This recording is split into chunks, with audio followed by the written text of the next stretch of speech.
কুড়িগ্রামের কচা কাঁটা সীমান্তে বিএসএফের পুশিন নিয়ে রাতভর উত্তেজনা চলে।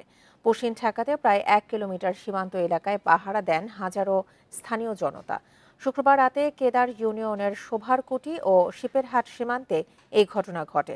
স্থানীয়রা জানান, সন্ধ্যা 7টার দিকে আসাম রাজ্যের ধুবড়ী জেলার বিএসএফ সদস্যরা দুটি পিকআপ ভ্যানে 50 থেকে 60 জন নাগরিককে বাংলাদেশের সীমান্ত লাগোয়া ভারতের ফাইসকারকুটি গ্রামের একটি স্কুলে পুশিন করার জন্য জড়ো করে।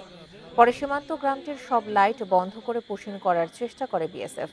এই খবর ছড়িয়ে পড়লে শত শত জনতা সীমান্তে অবস্থান নিয়ে পাহারা বসায়।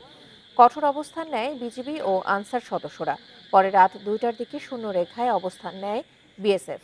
এ সময় বিএসএফ কয়েক দফা বিজিবির সাথে কথা বলতে চাইলে বিজিবি তা প্রত্যাখ্যান করে।